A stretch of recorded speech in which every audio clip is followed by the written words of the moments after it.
Almost everybody in America knows by now that President-elect Donald Trump has nominated RFK Jr. as his Health and Human Services Secretary. This has been fascinating on several levels. In some ways, RFK and Trump seem total opposites in their diets and their personalities. Trump is a bit overweight and seems to eat whatever he likes.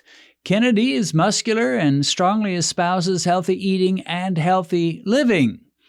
Beyond that, in many ways, RFK Jr. is a little quirky. He's reported to have picked up a dead bear on the road, and then he had a hard time figuring out what to do with him and ended up leaving the bear in Central Park. He has stated that the HIV virus does not cause AIDS. He once remarked that COVID-19 was targeted to attack Caucasians and Black people, and he said the people who are most immune are the Ashkenazi Jews and Chinese. He seems to oppose practically every vaccine that's ever been created and said there is no vaccine that is safe and effective. I see somebody on a hiking trail carrying a little baby, and I say to him, you'd better not get them vaccinated.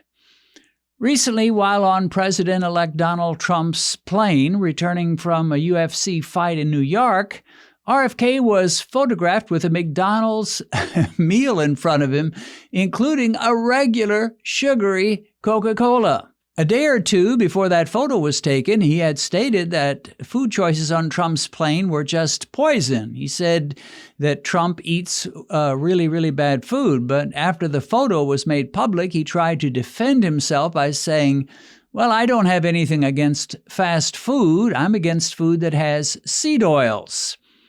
Kennedy seems to feel that eating fast food and McDonald's food would be fine if only they fried their French fries and hamburgers in beef tallow instead of seed oils. He wrote on X, I just can't wait to eat McDonald's again. Bring back tallow. About a month ago, Robert Kennedy Jr. posted a video called Enough is Enough.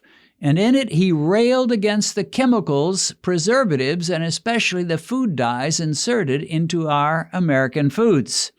His major target in this particular video was a dye called tartrazine, also known as yellow dye number 5. It is ubiquitous in our American foods and even some drugs. He stated that it was once made from coal tar and now from petroleum. And at the end of the video, he says, tartrazine is just one of 100 chemical poisons that our health agencies allow into our children's food. He says I could make a video just like this to talk about red number 40 or BHA, BHD, potassium bromate, and on and on. And he says if just one of them can cause all these problems, imagine what they're doing in combination. Kennedy feels that nearly all our nation's health problems would be solved if we could only remove the chemicals and dyes and preservatives from our foods. He says if we took all these chemicals out, our nation would get healthier immediately, would have fewer sick days, would have better focus, would have less anxiety. Our kids would learn more easily, would lose weight, would have more energy, would have fewer tumors and longer lives. Basically, according to RFK Jr., if we can stop food manufacturers from inserting these poisons into our foods, our world will be heaven on earth, at least health-wise. President-elect Trump seems all in on this message, saying, I'm going to let him go wild on health. I'm going to let him go wild on the food, apparently suggesting that Kennedy's going to have a free hand to take on food manufacturers and force them to stop adding the poisons, which might deprive President Trump of some of his favorite meals in restaurants. RFK Jr. has quite a few people that seem to like his ideas and applaud Trump's selection of him as the HHS secretary. There are several reasons for this. First, most pro-Trump voters like him because, well, Trump nominated him, and if he's good enough for Trump, he's good enough for us. And likewise, many Democrats have a knee-jerk reaction against him. If Trump likes him and he likes Trump, then he must surely be a monster. Well, both of those positions are groundless. When it comes to your health, you should have a better reason to approve or disapprove of some health guru other than because he or she belongs to your own political party or vice versa. Another reason people like RFK is that he appeals to anyone who is suspicious of authority and the establishment.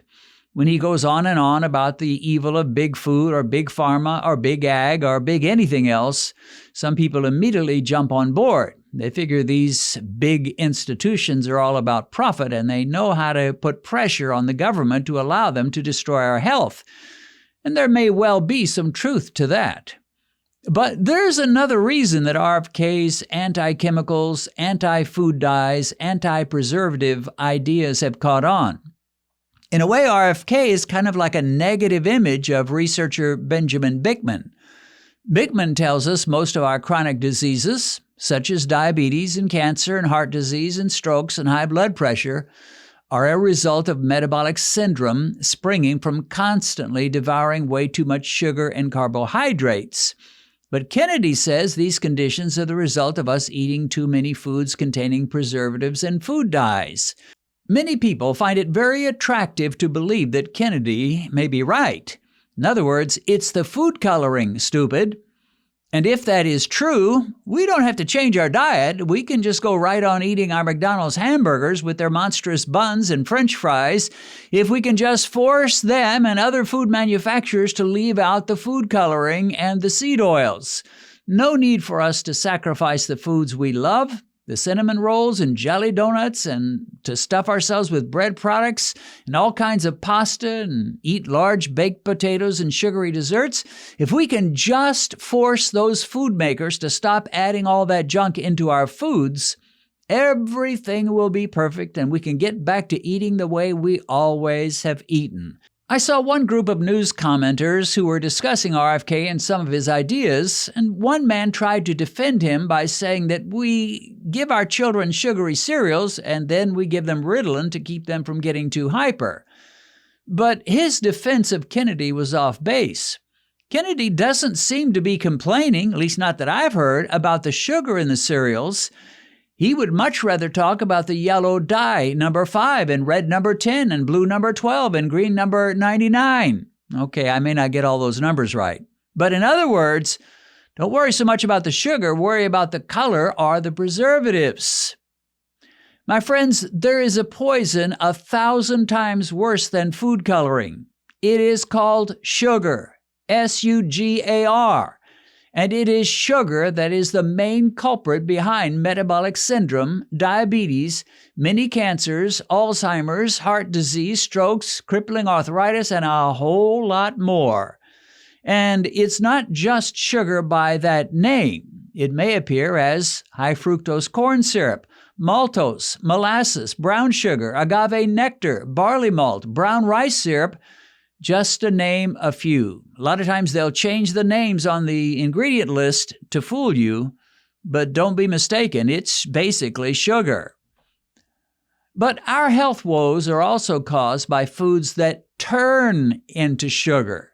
They don't taste sweet when we eat them, but they're converted into sugar in our stomachs. And the faster this sugar conversion happens, the worse these foods are for us.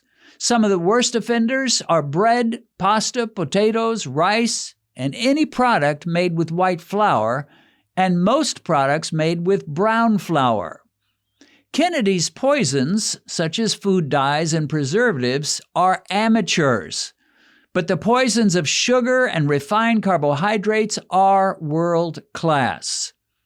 If I went for a walk in the woods and ran across a tiny chihuahua snarling at me and acting like he wanted to bite me, I would be concerned. I don't want to get bit by any dog, big or small.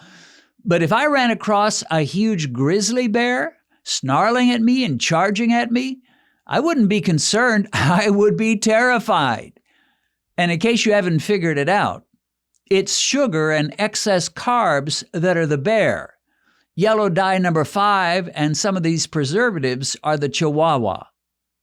So while I'm in agreement with Mr. Kennedy in his concern over some of the things that are put into our foods, I'm far more concerned about the essence of the foods themselves. If you took a large sugar-laced donut and you removed all the chemicals and the preservatives and the food dyes, you'd still have a donut, and it would still be poison. Kennedy loves to rail against Fruit Loops and mock them for their fake colors. When he sees a bowl of Fruit Loops, he sees all the artificial colors that have been added to make this cereal sparkly to the eyes. He sees the reds and the blues and the yellows. But when I see a bowl of Fruit Loops, I see sugar, a food laced with and saturated with diabetes-creating, glucose-spiking, life-shortening sugar. And while focusing on removing all the mean little biting dogs of our nation is a noble enterprise, going after killer bears, well, that's far more important. And that's not what I'm hearing from RFK Jr. That's not what he seems to be talking about. Maybe I just haven't heard it, but I don't think so. And one more word about big food. They can try to entice me to eat their food products, but they have never come into my house and forced me to eat anything. I can still eat what I like, and I can avoid what I know is poisonous to me, and so can you. You'll never beat diabetes just by worrying about the colors that's been added to the foods.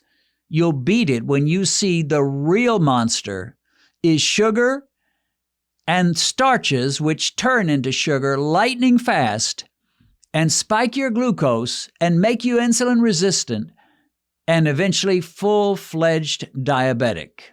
Benedict and I do other things besides talk about overcoming diabetes. We have a Bible channel where we study the Bible together.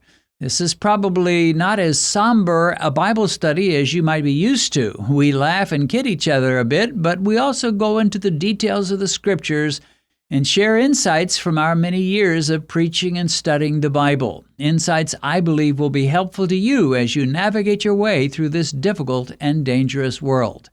Join us on Thursdays on the channel called by my name, Dennis Pollock, and catch my short Bible Devos on Mondays on the same channel.